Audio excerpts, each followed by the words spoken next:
So Okay. cool. We're live. All right. We are live. We All right. just pressed it, so don't say anything crazy, guys. All right. There's 81 people waiting. So I need the link. Save your gems. All right. So this So okay. cool. Copy. We're live. We're We are live. live. right. Welcome everyone to World Local News. Hi. There's 81 people waiting. This is great. We're gonna got get their this sound going, on? guys. We're gonna go ahead and get everybody's mind right with the intro music. Whoa. No.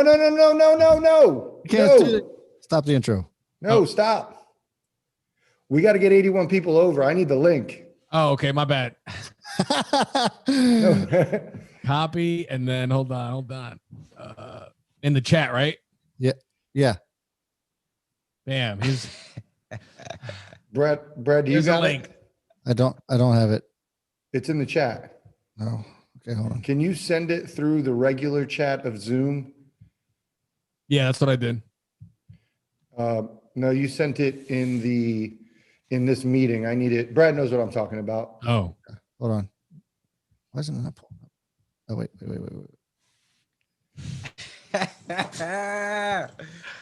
thanks, guys. Yeah, you guys are very patient. How many people we got?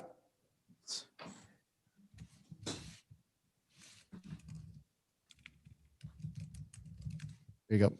All right, boom. Thank you, sir. Putting it in now.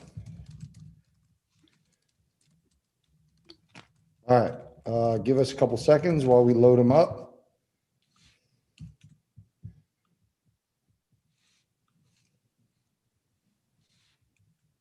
Just gonna spam them with this link. Do it. See us. Oh, wait, why is that? Oh, I know why. I got it. Christian, you want to take over the chat then, like looking at the questions? Yeah, I got you, brother. Cool. Yep, I do, Melissa. There we go. All right, Melissa's taking over, getting people over. Let's wait a couple minutes because I think we can get like 40 or 50 that should be in pretty quickly. Okay, cool. Is that okay? Yeah, Yeah. absolutely. And I wanted to be in a good frame of mind for the intro music because like this is a big moment for me. Yeah. You guys are our first, and I mean, we're not going to do guests very often unless it's dire situation like this. So you guys are. I wish we had lyrics to the theme song so you could lip sync to them. I feel like I know them. Ta, ta, ta, ta, ta, ta, ta, ta, ta. And a little of this. Yeah. And a little. Oh, that, yeah. What do you always say? Oh, never mind. No, I don't want to give it away. All right, let me just double check everybody's coming over. Damn, there's still 82 people over there. Freddie, do you have that old link? Oh, I'm sorry. Freddie has to share it because it's not showing up. Freddie, can you go back to the original link and pin the link you just sent me to the new video stream? Pin the link I just sent you. Yeah, so you got to go to our original stream we were going to do, The scheduled one. the scheduled one, GameStop Saga Explained, and then take the new YouTube link and put it in the chat. And then once you put it in, hit the three buttons next to it and pin it so everybody can see it. So you get the link from the original chat, the original one we set up earlier today, right? Yes. Okay. Yep, the one that I'm chatting with people and now trying to keep 75 people hanging around. All right. And where do we put that at? In the chat. Put the link in the chat. Okay. Once you put it in, I'll tell you how to pin it. Free the link. All right. I put it in the chat. I don't see it. I did not see it. Oh, in the YouTube chat? Yeah, you got to go to YouTube. So you got to go to the scheduled link. Then you got to copy the Here you go. link. Here's the link. Click on this link that I just sent over.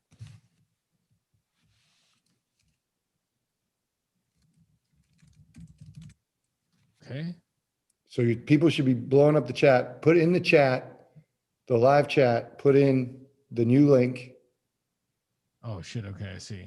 Paste. All right. Bam. I think you got to pin that. And now now hover it, and there's 3 buttons on the right, and you should be able to pin it. All right, it's pinned. And is that the right link for sure? No, it's not. Click it. You That's use the same link. That's a scheduled one. Holy shit. Sorry, Okay. guys. It's all right. Brad, So can you tell them? It's this Guys, one. we're like a baby bull. It's this And- one right here, right? I pull it off of this one. This The one that you sent in the chat originally that you sent, that's the right link. Yes. okay. There's 38 people watching, so I think they're starting to come over. Copy. Oh, they're just watching technical genius in 69 people are still in the other room though. All right. All right. All right, here we go. Bam. Pin that one. That is the right one. Hey, da da da da da da da da da da da da da da da da da da. Hey. There we go. This is initiation. This is YouTube initiation. Oh my God. Whew. All right, so now I can close that one out. Yep. We got this one up, but we're gonna be going through Zoom. All right. Yes. All right. Whoosa. Yeah. Once we get 50, nobody's chatting though. You hear What is peeps? Ooh, why is it not allowing chat? Oh God. You got to be kidding me. Freddie, we're almost there. We're almost there. Freddie, I think this has something to do through Zoom. Go to the actual live stream that we currently are on Yep.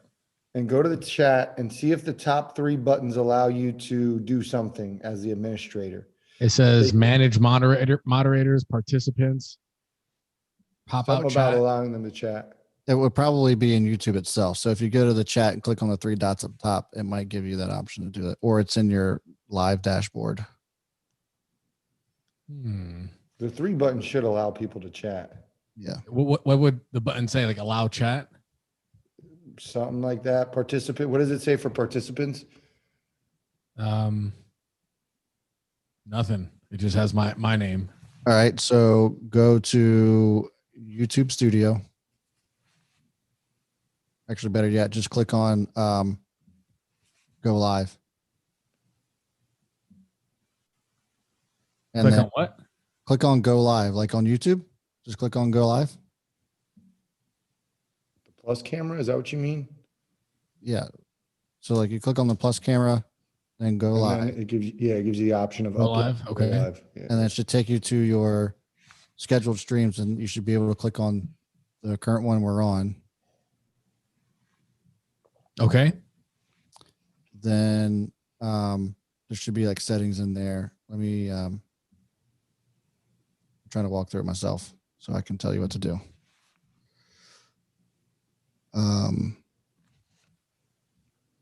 What's weird is that his stream did allow chat, and then when we did it through Zoom, it didn't allow chat. I know. It's so dumb. All right. So then you click on that. So then you go to, is there a big edit button next to the title in your dashboard?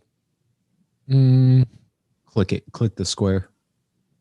Click the square. Go to edit drop down. Yep.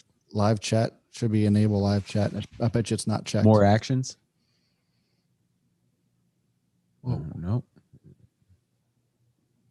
Audience. Description, visibility, audience. Let's see what audience says. Can I just share my screen real quick? I wonder if it'll let me share my screen. Nope. It won't. Couldn't Freddie share his screen? Yeah. Freddie, share your screen, brother. Yep. Do it.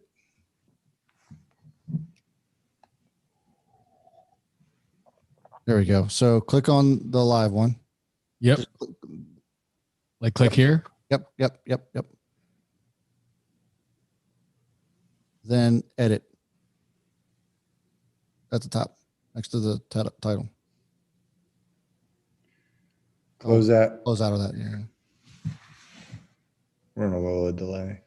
Live chat. Oh. Enable live chat.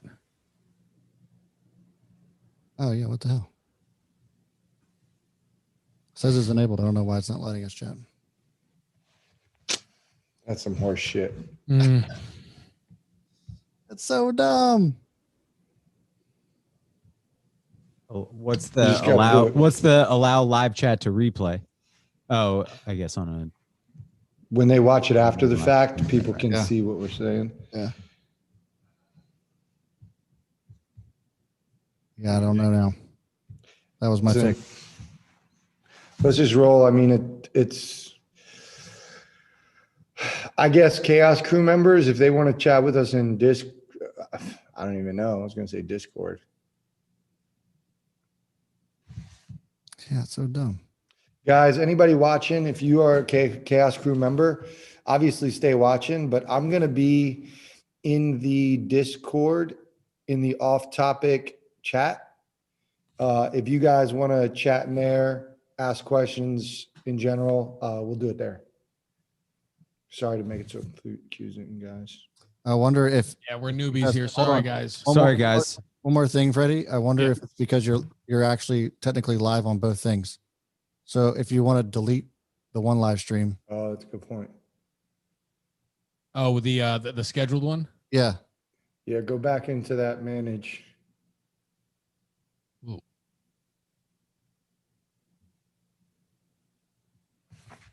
They're starting loading the Discord.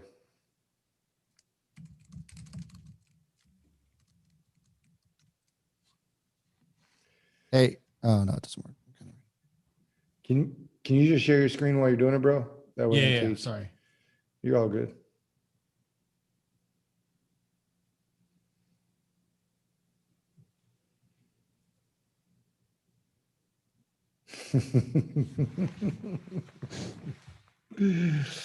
They also said try checking and unchecking. They said uncheck and then check that sheet again. Yeah, right. We just you just blow on it. Listen, for YouTube, I wouldn't be surprised, to be honest.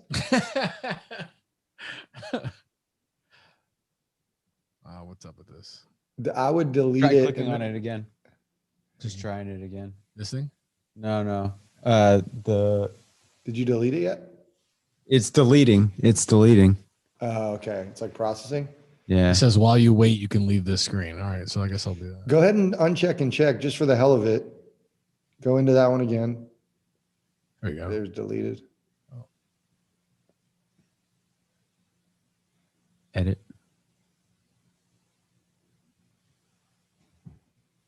Live chat.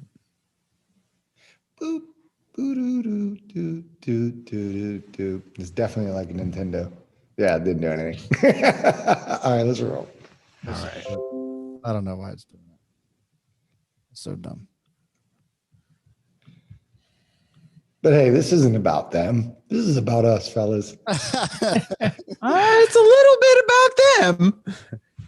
No, it's about us. Definitely. All right.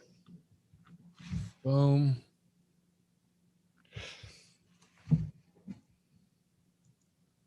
Sorry. Stop share. Oh shit. All right. Hey, dude, I got them in Discord. We got a bunch of them hanging out in Discord, so I'll be chatting with them. All right. Welcome to World Local News, guys. You know what we got to do, baby. We got to get our head right. We got to get our head right with the best intro song in the game.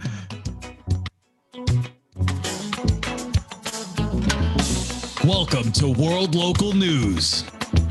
Recording live from Raleigh, North Carolina, in front of no audience.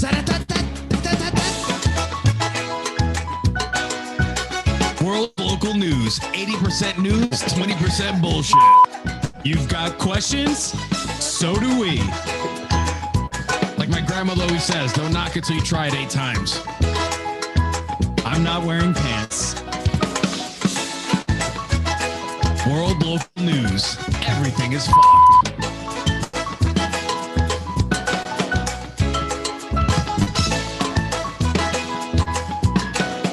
Let's get on with the show.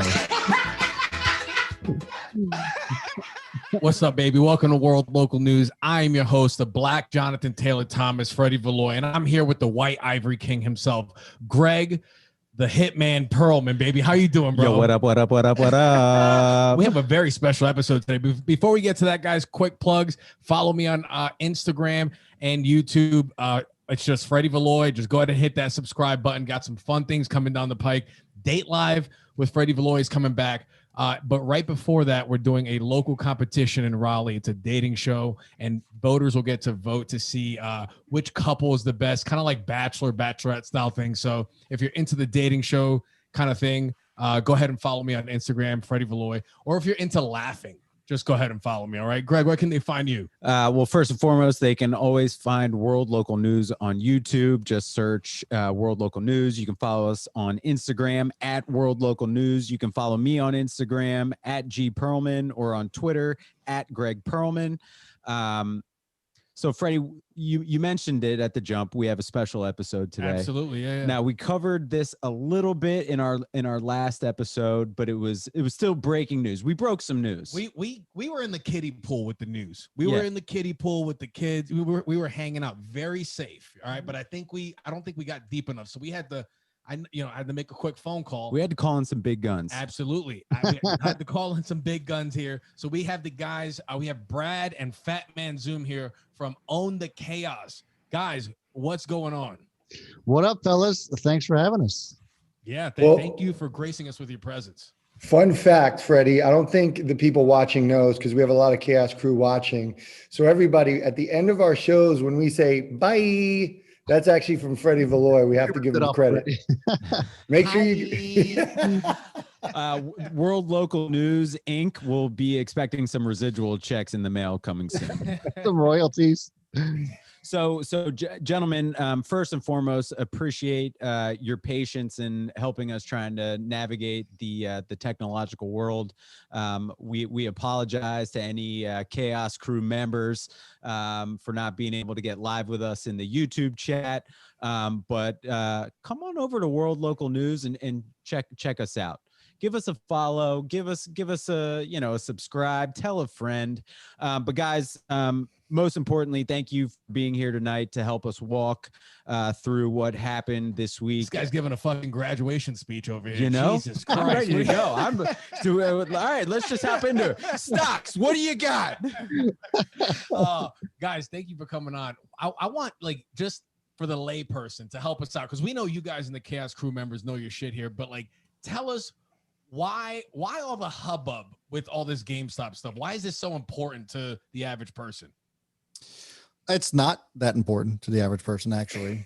Oh, for starters. But all right, well, let's end the episode early. All right. Bye. The reason I say it's not important is because everybody and their mother has been asking me if they should buy GameStop, including my mother. So when I start to hear things like that, when I hear people off the street say, "Hey, go buy some GameStop," that's when it's red flag, stay the hell away. Why is it a red flag? Because the stock itself has gone up so much. And there's no rhyme or reason to it anymore, other than the fact that everybody's just trying to fuck the shorts at this point, and hedge funds. Okay, so wouldn't that mean if more people got on, more people would fuck the short, or is that already done? Is that window already closed?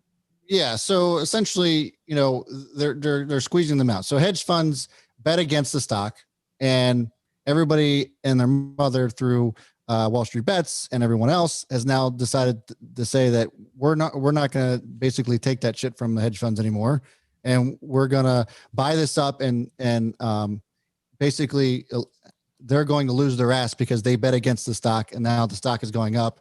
All these people are making a bunch of money because of it squeezing up.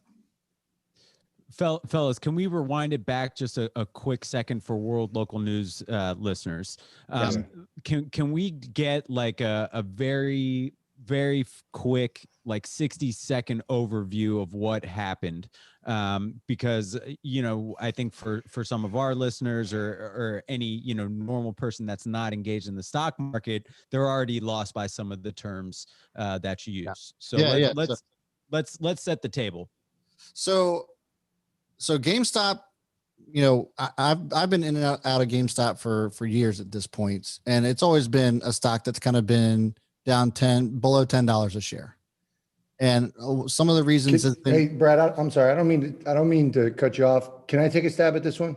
Yeah, because I'm probably going to still continue to get more technical than it needs to be. Yeah. So I'm going to explain this to somebody who could give two shits about the stock market, but wants to know what the hell's going on right now. Perfect. So don't get caught up in short squeeze. Don't get caught up in shorts. Here's the reality. The stock market is an online auction, and basically the price is dictated by what somebody's willing to buy and sell. So when a stock gets traded, somebody's buying it, somebody's selling it. And most of the time, for anybody who's watching who has like retirement accounts, you're buying a stock and you want it to go up. That's what most people think, is you're buying a stock and it goes up over time. Well, what you don't know is that there's these institutions, right? So there's two key players in this whole story. It's the average Joe investor who's a retail investor. And then there's the big guy who's the institution. And you hear them called hedge funds, whatever, banks. These are all institutions. And both of these play in the market, but usually, historically, up until about a week ago, the institutions determine the rules. So where the stock price went, they could do whatever. They could determine if they wanted a stock price to go down, they can do certain things to make it go down. If they wanted to push it up, they can do those things to push it up. And there's certain really like predatory ones, shitty ones that actually go after companies and try to take them down. So this has been going on forever, where institutions have been determining the price of stocks. Well, last week, what we showed was this actually started in 2019. The people, the retail investors, the communities online. So you mentioned it a couple of days ago on World Local News. It's a subreddit. So a group of about 2.5 million people on Wall Street Bets, which is a subreddit. It's just a group of people online. They said, you know what? We've noticed that we can actually drive this price up. And if we do it, there's a bunch of institutions that are going to lose money because the price is going up. In order for them to do it, the reason why they've never been able to do it before is because if us four got together, we would need nearly billions of dollars to push it, if not hundreds of millions of dollars to push a stock. So nobody could ever get enough people together to do it. Well, Reddit has created the space where millions of people could come together and pull their money together. And they targeted that stock, GameStop, and they said, everybody buy at the same time. And the reality is that there was institutions that if they bought, that means that the institutions lost because the institutions had bet that the stock would go down. And so that's basically what happened. Was the retail investors pulled their money together at the same time, and they had a coordinated effort to move a stock, and it worked. And it worked, I think, even beyond their expectations. So that's the first part of the story. I'll stop there, and then I could give you the part of the story where the institutions pulled some bullshit. So two quick reactions. One, the movie Trading Places is a lie, and what Dan Aykroyd and Eddie Murphy did could not be possible. The second thing that I'm hearing is that this was kind of the people standing up against big institutions, players who seemingly play by their own rules. I don't want to say it's even standing up against it. It's there's certain information. Is that better? What's that? They just beat them at their own game. Yeah, right. They're playing the same game, but they're doing it.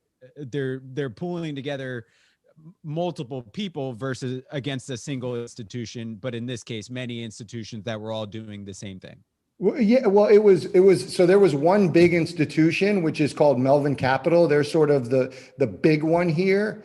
And a lot of these institutions follow each other's trades, or they talk. And so once one gets taken down, they all kind of fall in short order. And so it wasn't that they decided to like purposely do, like they listen, the market is all about finding opportunities. They found an opportunity and they took advantage of that opportunity. And no one ever thought that Robinhood, this is how this started, Robinhood would pull the plug on it, which is essentially what happened. Robinhood basically stopped what like the invisible hand of the market taking effect. They just stopped it. They said, hey, we're gonna not allow you guys to do this anymore by saying you can't. The whole key was they had to buy. For them to win, they have to keep buying, and they stopped allowing them to buy for a trading day. How are they justifying that? How did Vlad is the CEO of Robinhood. What did he say? So what did he say? basically said that, so, and I have to explain this as well in order for it to make sense. So if you want to trade on the stock market, you have the opportunity to not just trade with your money, but also the broker's money. So if you have $5,000 you wanted to start an account with Robinhood, Robinhood would essentially give you 3x that. So you would have then $15,000 to trade with, but 10 of that would obviously be Robinhood's. A line of credit. Yeah. So it's basically you get to trade with their money. Well, because so many people were rushing into GameStop, and Robinhood was the #1 downloaded app on all the app stores. So all this shit ton of money came in and flooding into the market. Robinhood was then over leveraged, and they were essentially running out of money to let people borrow. And so they had to basically push the stop button on it all and say, we can't allow you to trade this because we're going to run out of money, and we're going to get in trouble by the SEC if we run out of money. And so when they did that, it at least gave them time to have their investors pour more money into the company so they could at least allow the margins, is what they're called, to carry on. And so that's why they did it. Okay. According to yeah, that's what he said, but that's bullshit. Yeah, it is. I'm sorry. Why do you say 100%. why do you think that's bullshit? So here's what there's a bunch of things that fire me up, and Brad teased me up to get fired up. But first of all, I think that I don't think it has anything to do with that. I think what we find typically in all of these situations that expose social inequity, because that's what this is. It's inequity. It's have and have nots. Yep. And the institutions have been allowing us to play in their field, but when we actually now became big boys, it's now become an issue, right? So what happened there's a ton of stocks. Brad started out in penny stocks. The movement that GameStop happens all the time. Yes. And so, but it usually pits regular traders against regular traders. It's usually not regular traders against institutions. Here's what I think happened. I think that that people behind the scenes, so people that pay Robinhood, they said, they're the big boys. They said, hey, you got to stop this. They're the ones investing in Robinhood, and they basically fund companies like Melvin Capital. And so I won't get into the names of the company, but the reality is that Robinhood is a free trading platform. And the question that hasn't really been asked since it's been conceived is, how do you make money if you're not making money off of trades? And the reality is that they're making money from companies giving them information about their people. So these big companies know about trades like milliseconds before they happen, but they know about my trade, about Brad's trades, and milliseconds in the market is millions of dollars. And so they control, it's like anything else, man. Big business controls everything. There's people that Robinhood had to answer to, that Vlad, the CEO, had to answer to, and their biggest client came to them, and I believe they said, you got to shut this down. And the reason I believe this, and correct me if I'm wrong, Brad, no other time in history have we seen in the market they've stopped stocks before. They've allowed, it's called a halt. It happens all the time for short increments where it's, you can't buy, you can't sell, you can't do either. They stopped buying, but they allowed selling. And if you remember the beginning of the story, us retail people bought it, so it was going up. So we bet we were going to buy it. We bet it was going to go up. The institutions bet it was going to go down. So the way the institution wins is only if we sell. So why did you only allow people to sell? Has that ever happened before, Brad? No. And so that was, to me, that exposed their motive. And so it's no different than like real estate, dual agency. To me, it was dual agency. Robinhood's biggest client, literally they have a client that is for the institution. Citadel, right? Yes. Citadel. So Citadel is a company in which, so Robinhood doesn't actually make the trade for you when you push the buy and sell button. It gets routed through a company like Citadel that actually does the trade itself. Right. Okay. Citadel also funds companies like Melvin and whomever else that actually were shorting or betting against GameStop. So they're giving money to these guys to short the stock, but they're also giving money to Robinhood to get information from them and then route their trades. That's how they end up making money. So there's a huge conflict of interest for starters. And then it raised even more red flags when Citadel, when we theorized that Citadel was like, you got to stop this shit, stop them from buying, and then only allowing them to sell just basically enables those hedge funds to get out and stop the bleeding, essentially. Yeah, and last year Citadel accounted for the largest revenue. So basically, it's Robinhood's biggest client. They pay them the most, and I want to say it was around $100 million last year that Citadel paid to Robinhood. So this was something that I did. I actually have been talking about this bullshit with Robinhood for years, and I warned against this. And 80% of the revenue that Robinhood gets is from Citadel. So 80% of the trades that get routed through Robinhood are from Citadel. And what? Go ahead. Oh, is this legal? Yes. Yeah. All this is legal. And so, Brad, I guess what was the red flag that tipped you off a couple years ago between with the Citadel and Robinhood relationship? Great question. Well, it wasn't necessarily the relationship. It was just the notion that everybody thought that their trades were free. Yeah. And nobody had ever done that before. And so that's the danger whenever you when you use any platform online that's for free, right? Like most commonly found with social media, Twitter and Facebook, right? And so they are data companies that aggregate all of your data and they sell it to, in the case of social media, marketers, and people who want to get their message in front of those users. Yeah. The other shady part with that was that, so brokers are supposed to route your trades to the lowest bidder. So that's best for the investor, where Robin has been caught not doing that in the past too. So this isn't like the first offense on Robinhood. Citadel pays them the most. So there's evidence of them routing it through Citadel because they know they were going to get the most money on those trades rather than other market makers that route those trades for them too. And now, so has this started something now? Like, is this won't be the last time, right? With the people being able to get one on the ruling class. So I think Freddie, the fundamental mistake that people could fall into, and this happens a lot, is to look forward when this isn't done, right? Like the answer to your question is this has fundamentally changed things, but the reality is the fight's not over. And that's why I'm so fired up, is a lot of times these institutions, like this script is written. You look at it, it's not just exclusive to the market. This happens all over the place. What they do is they try to divert you. And I said this on our podcast tonight. I said, the CEO is going to take the fall of Robinhood. Robinhood's going to take the fall. Robinhood is not to blame. If you stop there, you've fundamentally missed the big picture of this. And so there's more to fight and there's bigger issues. And so, we put in the title about the jail, like there's just so much beyond this.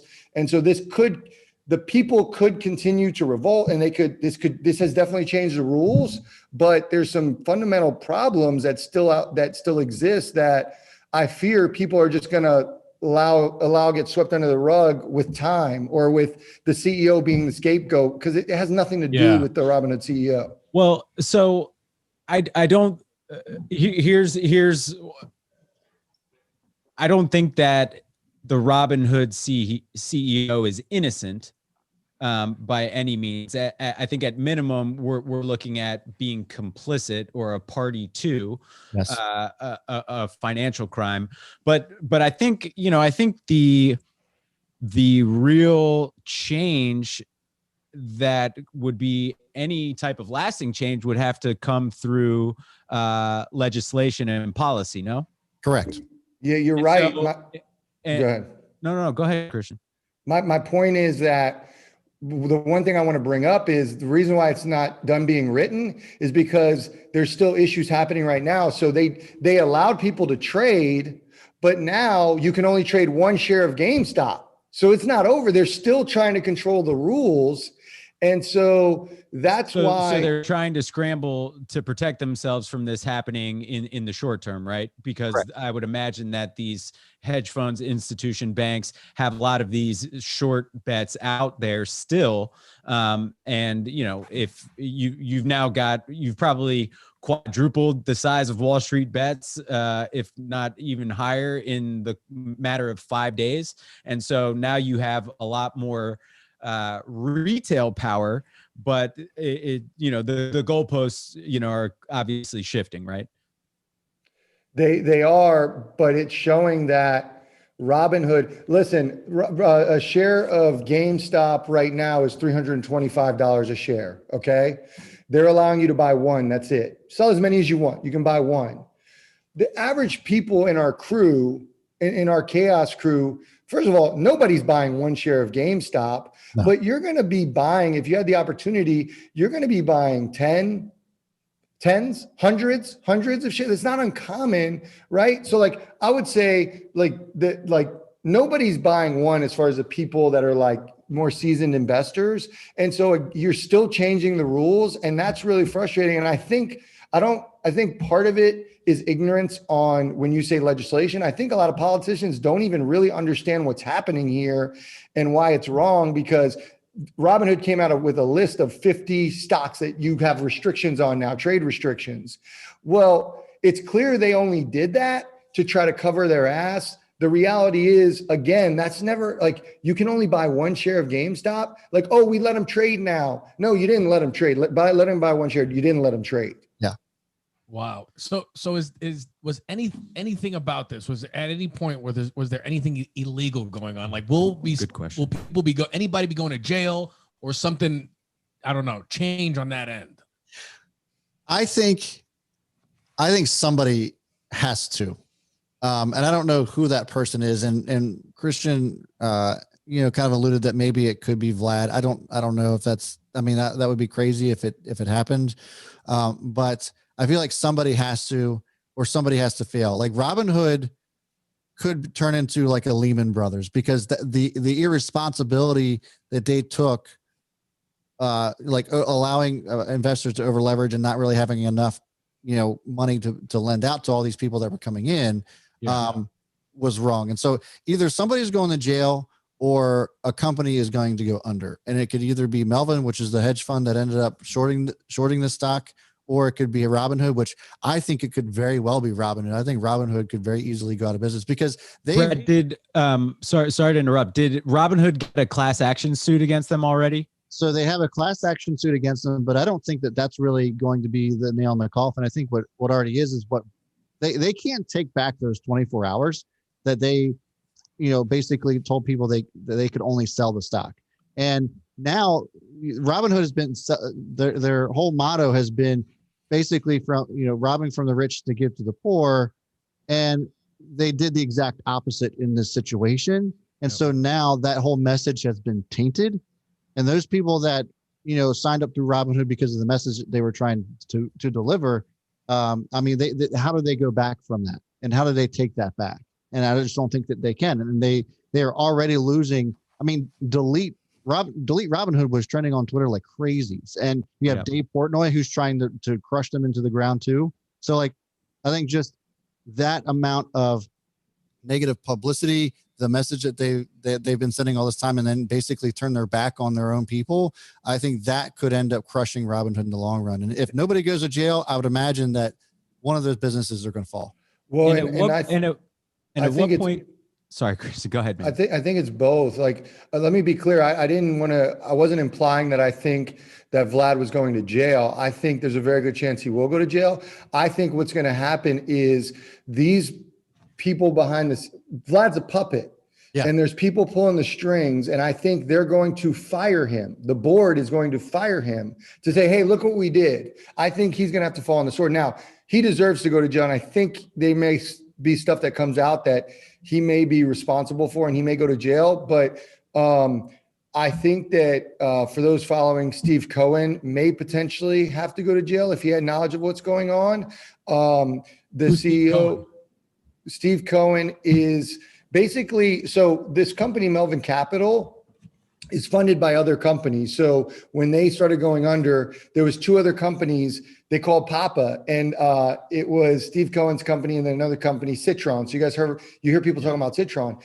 Basically, real quick, they were like, we need cash. So they gave them cash, and these two companies got equity. They're like, all right, we'll give you money, but we're gonna increase our equity position. They already had an equity position.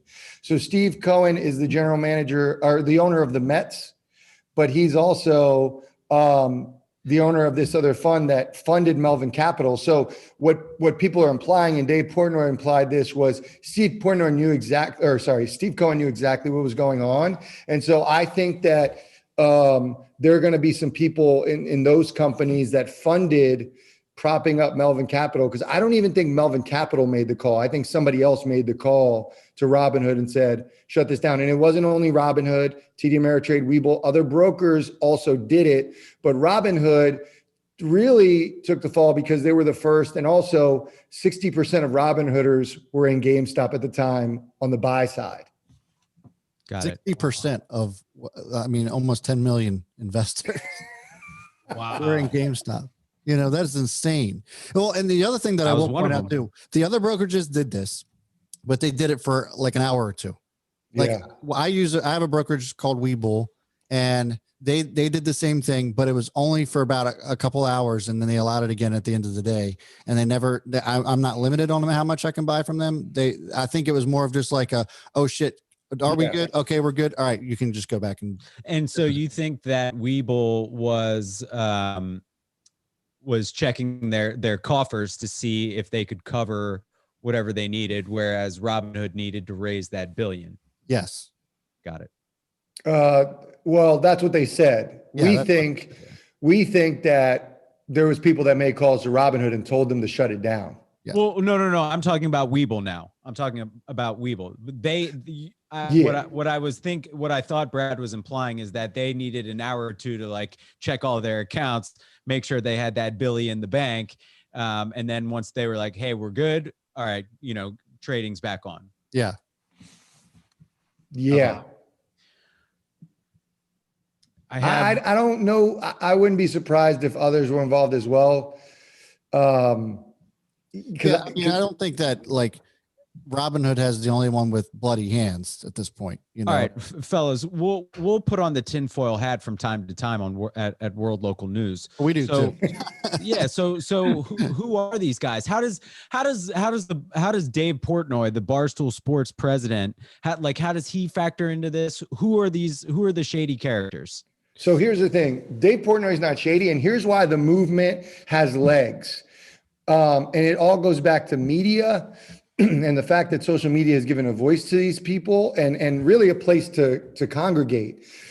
For the first time, I think a movement has had power behind it. So you've got the suits that, nobody knows their name, and the Steve Cohens and the Ivory Tower, which I'm sure you have connections, White Ivory King. But like you have people like Portnoy who are so Dave Portnoy is on the good side of this. He's on the right side of this. Yeah. So you have people like Dave Portnoy, Chamath, and I know my crew's going to dog me because I love this guy. Chamath Palihapitiya, who is the minority owner of the Warriors, but he's a huge player in the market and a huge investor. And you have Elon Musk. Those are three people that are behind Wall Street Bets as far as saying, clearly this is wrong. Of what they're doing. Yeah. They're supportive, but they also know what happens behind closed doors. Sure. Oh, Elon Musk got crushed by short sellers for the longest time, to the point to where he considered going private again. Yeah, taking Tesla private again. Yeah. Or like Boring Company. Yeah. Yeah. Well, it was just Tesla. Yeah. Yeah, just Tesla. But yeah, so that's why he has an axe to grind, is because these companies, and that's really where I think some politicians are totally missing it. Like they're missing the mark. They decide, Billions shows it. They decide the Melvin Capitals of the world. I don't care whether they're short or long. Like there's companies that say, we're going to put out false misinformation. We're going to do whatever we can to take you down. They do false PR statements. They do whatever they can. And they did that to Tesla, and they've done it before, and they'll continue to do it. And they'll get a slap on the wrist fine, and it'll be over. No, they'll get nothing. Wow. Nothing. The stock goes down. They make money. Sometimes these companies can't survive. And I mean, Tesla barely survived that. And it was a smear campaign that was just for them to make money because they wanted the stock to go down. It happened. Didn't they also want to try and squeeze Elon out of the company? That's separate. Yeah. That was Okay, that's separate. Okay, That's like their board of director. That's something different. okay, got it. So these are just people who have investments and they want their money to go up, and they want the wealthy people that invest in them to go up. And the tie that I haven't really heard anybody bringing up, but it's like you hear some politicians, and let me be clear, for people who are marking at a president, you got this wrong. Has nothing to do with the president. There is a political element, and the only solution, I believe, is through legislation, and the politicians need to understand this better. But what people haven't factored in is when you work for the state, you get a pension, you get a managed fund. And Brad used to work for T. Rowe Price, so you can talk about, we haven't talked about this, but I want you to add to this point. Who the hell do you think manages those funds? Those are funds that are managed. Those are huge pools of money. Yeah. Yep. And like you look at I think it was a governor of Massachusetts who was like basically saying, oh, we need to get a handle on retail, and pointed the finger at retail. And you're like, why? What are you talking about? Well, Massachusetts has a state fund. Who manages that? These companies, these hedge funds, they're the ones that manage it. So, I mean, am I missing anything here, Brad?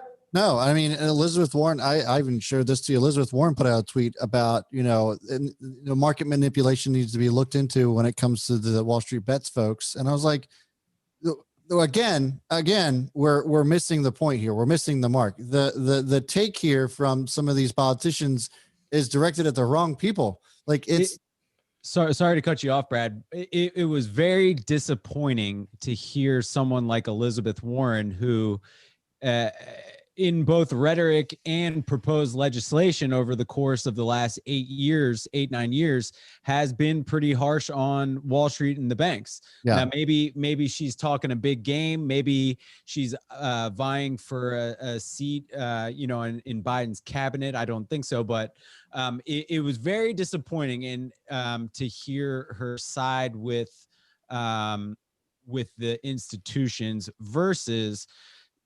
You could make the same point around speculation and have it be neutral for whichever side you're on. Yeah. Hey, this type of speculation and bullshit that happened to Tesla, that's the thing potentially that needs to change. It's not because the retailers can do it now. It's because that's a fucked system to begin with. Pardon my language. Yeah. And the system's easy to resolve. It's transparency. The institutions don't have to give the same information to the public that we give. We are totally exposed. Everybody knows what we're trading, what we're getting in, when we're getting into something. Right now, there are certain stocks that I have that I'm going to buy at a price, and I've told my broker, TD Ameritrade, I've said, hey, if Tesla hits 750, buy 3 shares of that stock. Every institution can know that. They know this information. But the problem is the public can't. There's certain information that we don't know. And that's the whole thing is, why don't you just give all the information out? We all have the same information. I want to know what you're trading, what you're looking at. And then we see where the chips may fall. And that's the problem, is that institutions don't have to tell us that. And that's what Wall Street Bets did. They found out information about what these guys were doing. And they're like, oh shit, look what happened. They're overexposed. Let's buy, when that's not normally public information. They stumbled upon it.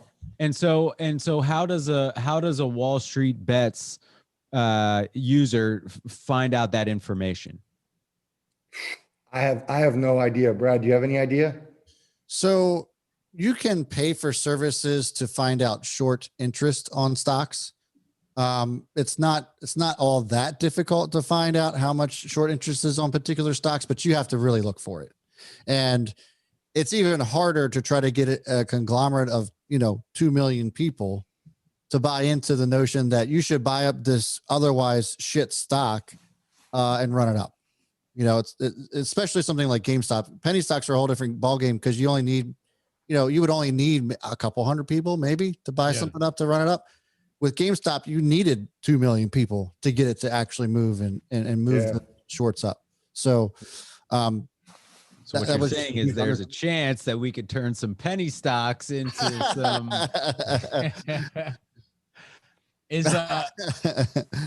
Mom's the word. Is this something you think Wall Street Bets can do again, or is this just like a once in a lifetime fluke, or is this going to be the start of a pattern? They've already started. I mean, AMC, I'm sure you've heard of AMC going crazy, and Nokia, and there's rumors that flying around that some silver stocks are going to move tomorrow for that reason. So, and the Army's only getting bigger. And I think that the only way that you throttle this is probably legislation is going to come down and unfortunately throw the book at retail investors versus, the big money hedge funds. Let's not discount that. The other thing that I fear is going to get lost in this story is that Wall Street Bets was shut down. Reddit was shut down, and their Discord channel, which is another primary form of communication, was shut down. And again, it was bullshit. It was, they were attacking whoever. Like, get the hell out of here. You don't shut down channels for that. Yeah, so the reason that they gave was that there was hate speech on Discord, and they had given them multiple warnings, and they didn't, comply or whatever. But the timing is awfully convenient that it happens at a time where GameStop went absolutely crazy. It was the same day. I don't think so. And it was to the point to where even Elon Musk tweeted out, like, that damn, like Discord even went corpo, so it was. Well, you'd imagine. I mean, it's unfortunate timing for big tech companies. As with all the debate going around about censorship, but who invests? Who are the people and the institutions that invest in these companies? They are people who work for banks. They are people who are retired from banks or hedge funds. So it is a horrible look. Now, the thing we always talk about this on World Local News, and I'd love to hear, what you guys think about it. One of the things that we always talk about is for politics to change, for meaningful change to happen in people's lives, at least from a policy and legislation perspective, is you have to get money out of politics. You have to stop, special interest groups, lobbyists, groups like that from influencing our politicians. Like, you have, we were just listening to something about Janet Yellen taking $810,000 from Citadel, and now she's in Biden's cabinet. You have Ted Cruz's wife, who works for, she's a managing director for Goldman Sachs, and they live together. So we think that that's a key, that could be a key driver for change. And I'm wondering how you guys feel about that, or is that just, kind of a lasting evil that's going to stick around? I'm not optimistic that that's going to change. I definitely see your point. In a perfect world, I think that could probably happen, but I think that's probably about as likely as Congress voting on term limits for themselves. Wow. It's best for everybody. I think that everybody would agree that term limits to some extent, whatever that limit is probably a good thing, but you'll never see Congress limit their careers. Right. Sure. So I think that's probably the same. It kind of falls in the same vein where they're not going to shoot themselves in the foot. They have this cash cow that just keeps coming in. And why would they want that to stop? And why would they vote for that to stop? I guess. Is this a core root? The root problem of this, does it stem from capitalism? No. And Fat Man Zoom, I will let you take it away with that. When I started this conversation, I said, you gotta go back.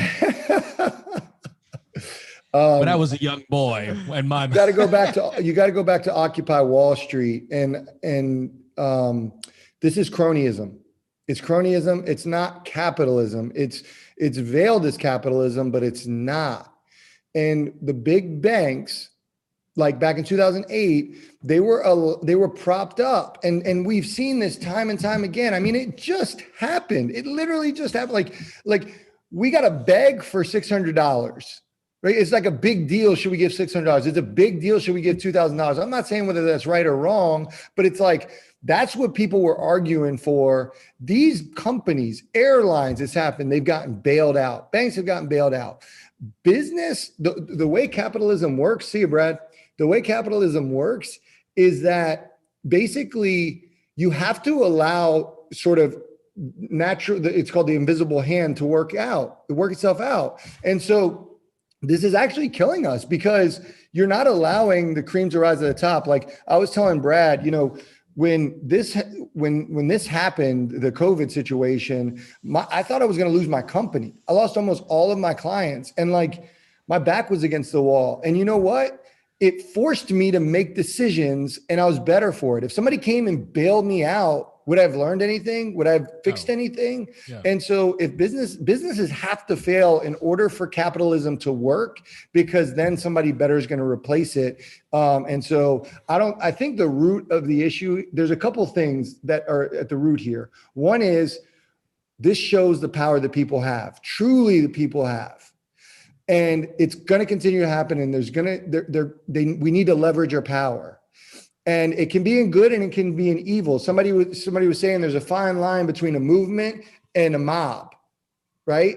Yeah. But we can't fear that. We just have to understand that how these things work. And we got to figure out as we go. But the reality is we have power in the people.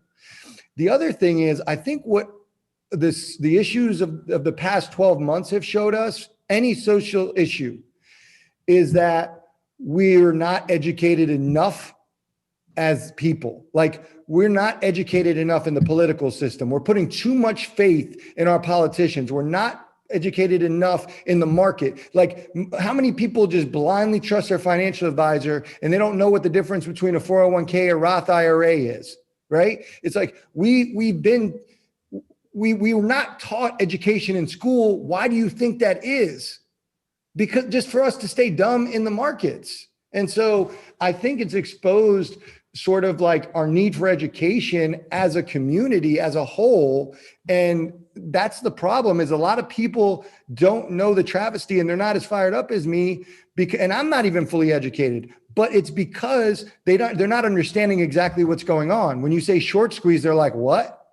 You're not understanding the mechanism of how this works. And this, honestly, not to make this about George Floyd or anything, but like these are social inequities, period. I don't care if you're talking about the markets. I don't care if you're talking about racial injustices, whether you believe me or not, there's social inequities and we're led to believe things by people we trust. And it starts with your politicians and we're not putting their feet to the fire. Fired up. It's cronyism. Oh, I love it, baby. Nice mic drop, baby. Love it. Isn't cronyism a symptom of capitalism? I don't think so. Then what is it? How does cronyism happen? I think it's a symptom of politics. Yeah. It happens through what you said, which, to your point, I think one of the issues in that is lobbyists. I think that's something that, I'm not saying you can't have lobbyists, but I think that's a huge problem. Lobbyists are a huge problem. And so I think a lot of it boils down to a fundamental misunderstanding of law, order, and politics, right? The three tenets of our society. And so politics is the issue, in my opinion. This is just my opinion. And so in politics is lobbying, and they're the ones allowing this to happen. I can't fault Melvin Capital. Freddie asked it at the beginning. Are they doing anything illegal? Nothing on the surface yet is illegal. What they did, shorts, all that wasn't illegal. Now, stopping the market there could potentially be some illegal things, but nothing on the surface. They were doing this shitty game, just nobody realized it or cared enough to address it. And so now that it works against them, like you see the power of politicians and how deep this thing can run, but it's happened before in our society. And all governments, really. Yeah, you can get cronyism in communism as well, right? Cronyism is just essentially like some type of buddy. Yeah. You're my boy.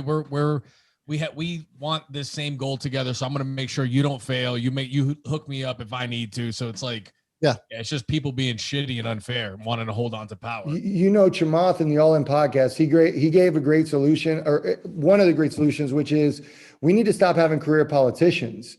Politics wasn't meant to be career politicians. It was supposed to be the average person and everybody taking their turn. I thought that was the best point he made in their podcast. And I think that's, Greg, that's one of the problems is we have career politicians. So on their way up, they owe people favors. They have debts they have to pay. And so these are one of the debts they may have to pay. Hey, remember when I hooked you up? Right. All right, this is what you got to do.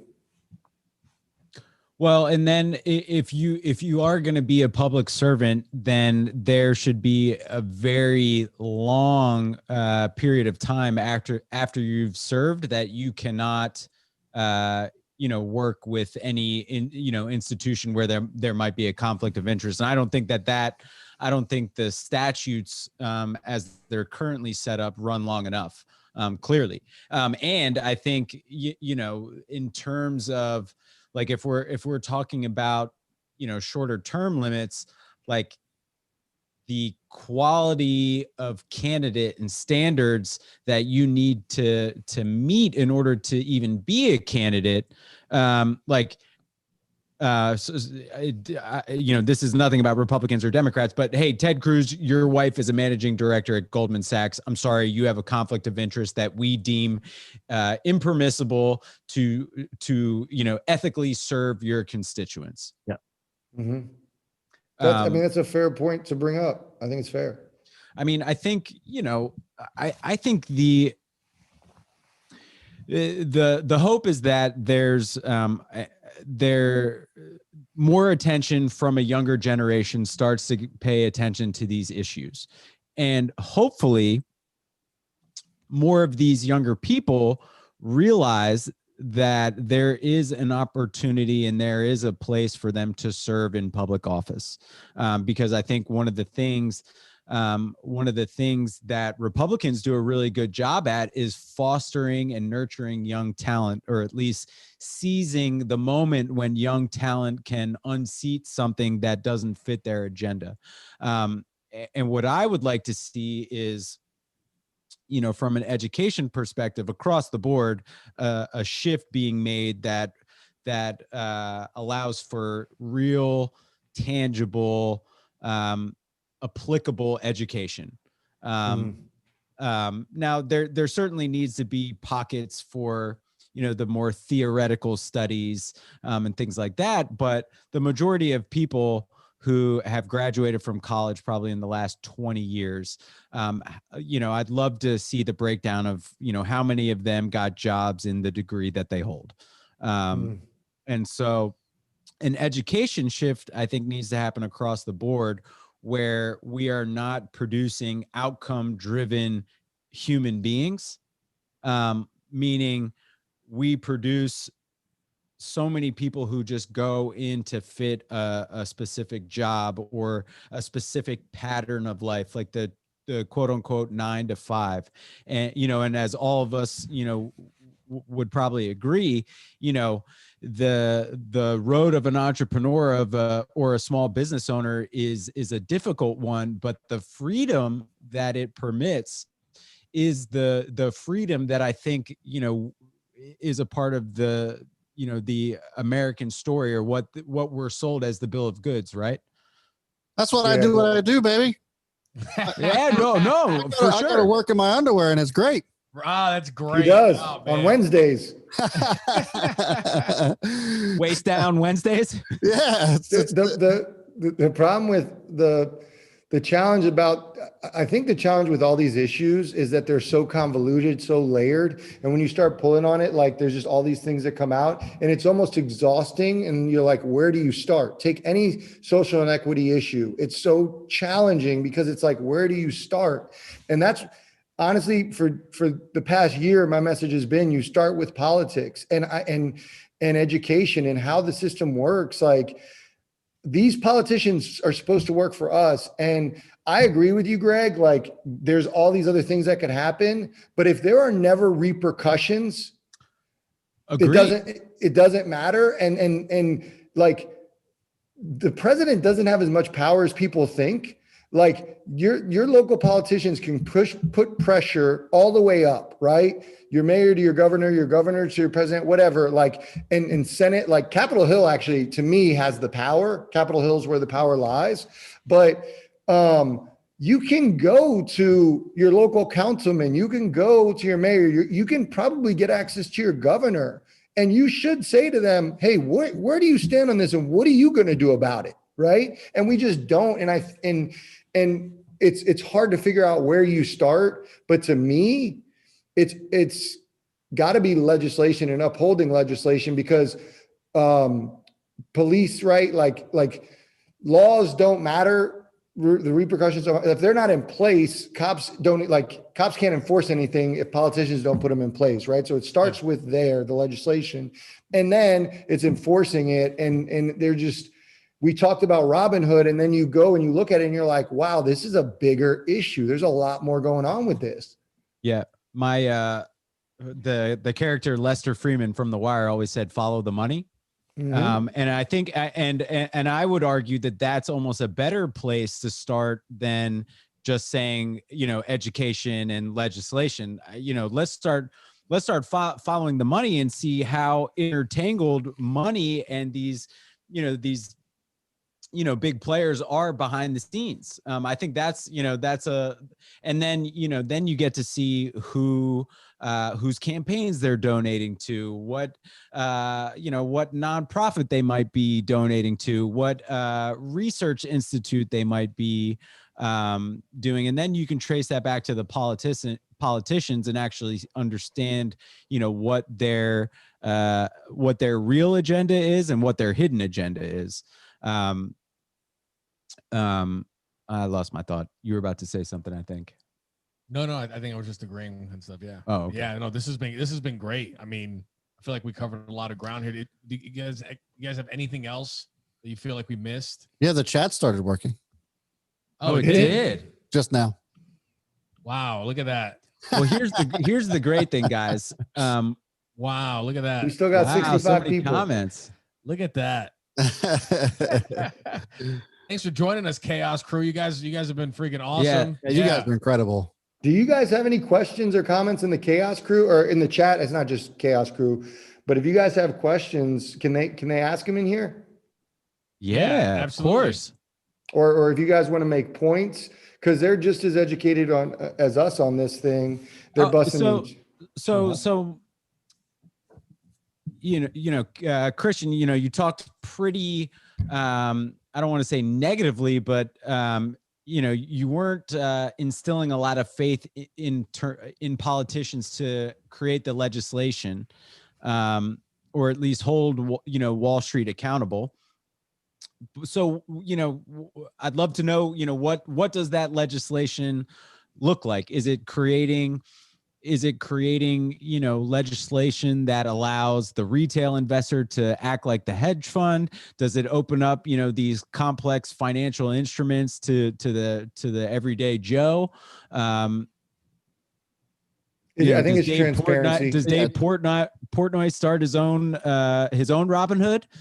Call it Little John's? Yeah, it should be transparent, and we should be able to do whatever it is that they're doing. I mean, everybody. So like all the brokerages, the hedge funds, and even people on CNBC are like saying that things need to be put in place to keep us from ruining ourselves, essentially. And it's like nobody gives a shit about us going to Las Vegas and losing our ass at the casino. So why is it a problem here? And it's like, well, I think that credit either, as far as being intelligent enough to make the right buying and selling decisions. It's like, with this whole GameStop thing, the dots were connected by people who were very smart, and they were not hedge fund owners, And so I think that just, allowing us to basically just give us an even playing field is essentially what it comes down to.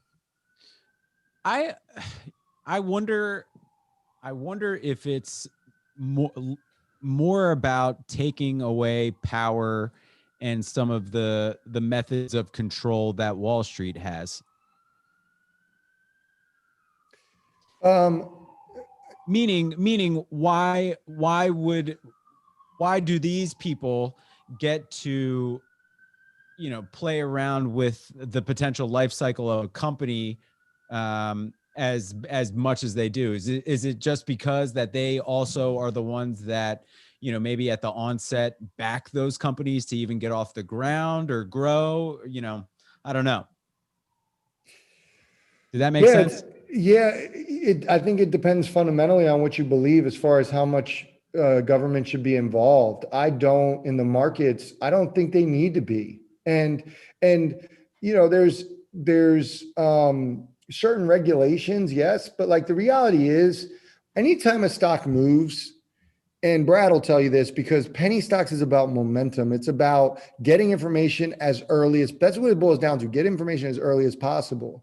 And when there's a huge move on a stock in the favor of institutions, you can actually see it before the news comes out. Like you can see a spike, right? You can see increased buying, and so even though there's regulations around those type of things where like, something before somebody else does, the reality is this still happens. And so for me, it's like, there's a lot of there's already regulations for these institutions. And in my opinion, like just stop putting these regulations, like they need to give the information on what they're in, why they're in it, whatever. Some already do it out of their own discord, right? Like on their own accord. But like, I think the bigger point is like, listen, people, it doesn't matter what rules you make. People are going to game the system. The problem with social inequity is always the same. If there are no repercussions, it's going to continue. Or if there are little repercussions, right? If you're sitting in a cozy county jail or if you never get charged, to get a slap on the wrist, like it's never going to deter anybody from doing it. And so somebody's got to really somebody's got to come down on these people that are responsible. Like people do need to go to jail. That's the reality. This is that big that multiple people need to go to jail. It has to happen. And it's likely not going to happen because they're going to do things to try to distract us and just going to drag it on. And it's just, that's why I am so fired up, because you can make rules all you want. The crooks are going to find ways around the rules. That's just how it works. Yeah. It seems like there will always be inequity without accountability. Yeah. I like that. Damn. Yeah. Fire episode. Do we have any questions from the chat? No, I don't see any questions, but I just want to shout out D's Nuts is also in the chat. Hey, D's shout out Nuts to in D's the Nuts. house. Yeah, boy. Let me tell you how genius D's Nuts is. I mean, if you actually cornered the market on that screen name, like that's the type of person you want in the Chaos Crew, and I invite them to join us over at World Local News.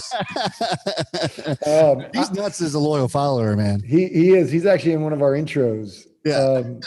Freddie, I did want to say, I think the other thing that for those actually, this is more geared towards the people in our crew that are in the chat right now, but there's this also conversation of what the stock was, what's GameStop worth? And like a lot of these old heads or the old guard are getting pissed off because they're like, the stock isn't worth, like the intrinsic value of the stock isn't worth it. First of all, like I said, this is an open auction. So it's worth what people are willing to pay for it. That's the reality. And I don't care how it comes about, but there's a lot of people that are going to lose their ass. There's a lot of average Joes that are going to pay 400, 500. Who knows? The stock will go to 1,000. They're going to lose their ass. It's a reality. A year from now, the stock isn't going to be sitting at $325. But here is the truth, because I went through, I don't think a lot of people talk about this company in the right way. And you guys did talk about this. You alluded to it being Blockbuster in your last stream. I listened to their entire earnings call 3 months ago. It was like 2 months ago. And there can be a very legit argument that this stock was undervalued before this all went down. And so the move up, whatever it was, could be justified pretty easily. Like I can compel an investor. And so the difference where I would say this, I could make an argument that this wasn't Blockbuster, that this actually could have been Netflix. Remember when Netflix used to do the DVDs? Yeah. And they pivoted, and now they're the largest streamer, one of the biggest companies in the world. It could be that, because listening to it, Blockbuster made no moves. They've been making moves over the past year. that could be very promising for an investor. And I actually wasn't really aware. It wasn't even on my radar. But if I would have listened to the earnings, I could have said to Brad, hey, man, this is actually something we might want to look at. So they were doing, like, people keep saying on TV, like this company wasn't worth it. That's not a true statement. That's actually false. What were some of the moves that they were making that they announced in this call? So one of the big catalysts for moving a stock is leadership. They had they brought on a new CEO, which is a huge catalyst, which makes any stock move, no matter how shitty it is. Sure. They had three new board members. So one of the board chairs was, I think he came out as a board chair. Is it Ryan Cohen? Who's a Chewy founder? Yes. Right. Yeah, Ryan Cohen. He came on, he brought on 2 other board members. So they were literally like, Chewy's a digital company. Like, GameStop made it clear that they closed down a bunch of their stores. I wish I had the numbers offhand, but they closed down a bunch of their stores. They were moving to a digital model. They saw like 60% increased growth quarter over quarter. And in digital streaming, like, they were growing streaming wise. And so they were doing a lot of things that, to me, were positioning them. They had this, they called it an omni-channel approach. And so their idea was, we were going to focus on the software, we were going to focus on digital. And many companies have done this. Microsoft has done it with huge success. And so Netflix is probably the best example. And to me, the best Microsoft has a proprietary product, whereas GameStop is a reseller. Well, they sell brand new consoles and stuff like that too. But they can create. If I'm the CEO, I could say, hey, we can create our own gaming streaming platform. Like, if you go digital, my point is, Microsoft went from hardware to digital. Like, their focus was digital, the cloud, high margin. GameStop was doing something similar, but the point is that, like, what Netflix did is exactly what GameStop's trying to do. And they're actually doing it in a really good way. And so they drew down a lot of their debt, a ton of their debt they drew down. Like, they had a plan, they executed it, and they were actually on their way. It wasn't guaranteed, but they did a lot, in my opinion, and a lot over the past 6 months. What would another comparison be other than Netflix? Because I'm not connecting with the Netflix one, because Netflix never started out as a brick and mortar. They were always a distribution platform. Well, I don't know. Okay, so did that make sense? I'm talking about physical products. Doesn't matter how you get them, right? Like, physical products. Sure it does. Well, the argument. So most of GameStop stores now are profitable. So that argument doesn't necessarily stand. The issue is with, are people still going to buy games when games are becoming digital? That's the issue. Right. Is like, nobody's going to buy physical games, whether it's store or online. Yeah, sure. And so the point is, and really it's the used games, right? The resale games.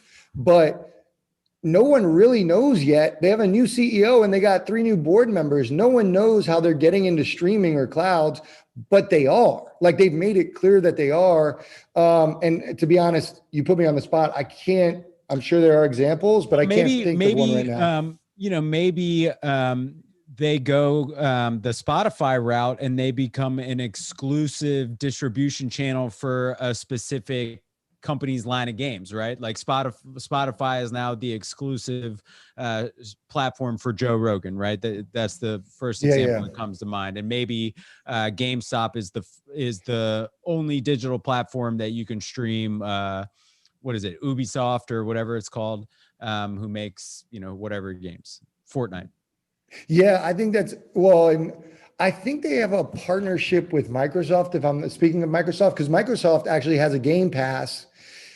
They have the one thing they have, and I don't want to discount it, is they've got a strong brand and they do have a following. And so the question is, can you pivot? And so Brad talks about this all the time, the market is a forward-looking vessel. So if a stock goes up, it's not about what it's doing now, it's about the prospects for the future.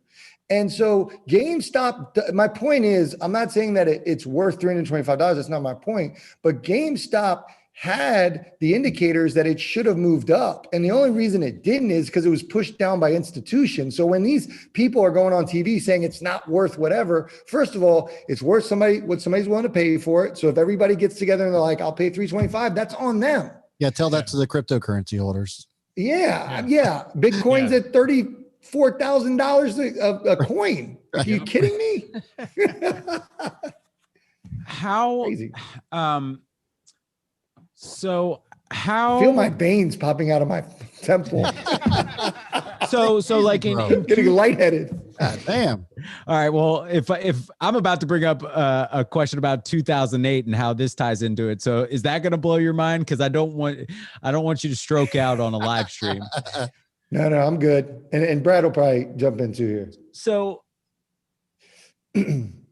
Wall Street in 2008, Wall Street was able to, give bad loans and package all of these awful loans into products that they could sell. And obviously it tanked the economy. Yep. How is like this type of, and nothing happened and they're doing it again. And, that never changed. And so like, isn't the root of the problem that institutional investors can squeeze down a company like GameStop when in fact it should be going up, and you're not letting capitalism do its thing? Like, aren't these guys speculating like that impeding on capitalism? Yeah. 100%. I mean, they're crushing a company that has a legitimate viable business. Yeah. I mean, you disagreed there. You gave me a. Well, I'm just saying, like, they should GameStop cease to exist because a bunch of hedge funds think that it's a crap company? No, I don't think that's fair. I mean, we can go back to Tesla.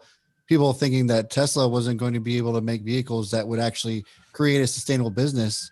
And I mean, boy, were they wrong on that. The crazy part is that the layperson, quote unquote, has been more right about things like this than the suits have been, which is the most wild part about it. Yeah, that's crazy. Here's why I don't necessarily, that doesn't resonate with me, is because the rules are the rules. Like, I don't care. Like, I don't care if, like, yeah, I don't like that institutions are allowed to push it down, but the correlation between 2008 and now GameStop is that they got bailed out. Yeah. And if Melvin Capital would have been brought to its knees, I bet you this wouldn't happen again. And well, let me just interrupt you for a second, because the Lehman Brothers, failed. The Lehman Brothers are no longer to be seen or heard from. There is also, but what happened was after those two fell, the government was like, we can't have it anymore, and they stopped it. That's the thing, is like, you can't. You gotta let this thing work itself out. Like, yeah. And in the midst of it, some people that would have been rich. We don't know what this week's going to bring in the market. Yeah. They're probably going to lose their money, and nobody's going to give a shit. That's the problem. Is like Melvin Capital got a timeout to regroup and to figure out their strategy. And if they're smart, you know what they're going to do? They're going to push up the stock. Because you can play it both ways, and they've done this. They're going to keep their shorts. They're not going to get rid of their shorts. They're going to keep it. And maybe they don't. Maybe they don't. They get rid of it. But I guarantee they're in this pushing it up now, and everybody's going to think it's them. If they're smart, if that's what I would do, if I was gaming the system, you gave me a minute. Okay, I'm going to put the money in. Let's let it run. And then they're going to pull the plug, and people are going to lose their ass, and nobody's going to hear about Joe Smith, who could have been, set, and now he lost his money because you got a timeout. You got a whole day to figure shit out. Yep. It just fires me up because they got an out, and nobody's there when the average American can't make his, is about to get foreclosed on, right? Or loses. It feels like they're never there. Why are they always there for these institutions that they'll be fine? They'll figure it out. Like, let them figure out how to get out of it. And if you can't, you put yourself in this. This has been happening. This didn't happen a week ago. This started in 2019, friends. Yeah. 2019, this started, and it's been building up. And it's not, I don't feel bad for you if you never recognized your exposure on this. Yeah. This GameStop situation, Deep Fucking Value is his name on Reddit. He started this in 2019 and he posted every month about it. Wow. $50,000 he turned into 24 million. I mean, Good for him. yeah, good for And him. it would have been more. He would have had more. It could have been insane what he could have had. Yeah. All right, I have one last question for you guys. I think this will be a good one, a good one to end on. For the World Local News listeners who are now paying attention, what is going to be the best platform for them to join if they want to do trading on their own, or just some general tips for getting involved in the stock market? So you could go to ownthechaos.com. Yeah, there we go. We actually have a lot of learning materials on there, to be honest with you. But really, I wouldn't suggest just going to something like Reddit to try to figure out how to learn how to trade. There's definitely plenty of folks on YouTube that have a lot of good material. You just have to sift through the ones, and it's pretty obvious which ones are actually know what they're talking about versus ones that don't. But there's plenty of other material out there. I would say that if you're looking for a platform, that we do actually really like Webull. It's very easy. It's not something that's overwhelming. So if you're looking for a brokerage, if you wanted to try to get into trading, that Webull would definitely be a good platform as well. There's a book, there's actually a YouTube channel that we actually respect the hell out of, is Dumb Money. And Christian, I can't remember the guy's name. What's his name? Chris Camillo. Chris Camillo has a book out on how he was able to essentially become a multimillionaire. He's worth tens of millions of dollars, on how he was able to basically stock pick from trends on Twitter and social media. And I mean, this is kind of where things are going, and he was able to kind of crack that code earlier on, which is kind of cool. I hope he says dumb money like Lil Wayne says young money. Dumb money. Dumb money. Oh yeah. Well, thank you guys for coming on the show, man. We really appreciate it. That was super informative and fun. Where can we find you guys? Where can we find the channel and all that? Channel is at Own the Chaos. I am on Twitter at Own the Chaos. That's my primary social media platform. Fatman Zoom, you're at Fatman Zoom on Twitter as well. Any other social media platform you want them to follow you on?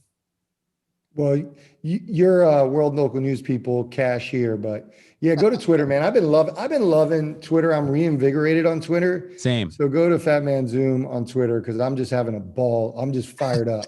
He's been going nuts on Twitter. I'm breaking out the phone right now, and I'm giving Fatman Zoom a follow. I'll give you one too, but yeah, give him pitch one was too. a little bit softer of itself. Guys, thank you so much for joining World Local News once again. Shout out to the Chaos crew and the guys that own the Chaos. We appreciate you guys very much. Follow me on social media at Freddie Valoy. Greg, where can they find you, buddy? At G Perlman on Instagram, at Greg Perlman on Twitter, at World Local News on Instagram. You can find us on YouTube, iTunes, Spotify. Thank you, guys. Yeah, and Freddie and Greg are super hilarious too. Bye. Bye. Bye. Ding, ding, ding, ding, ding, ding, ding, ding, ding, ding. Welcome to World Local News.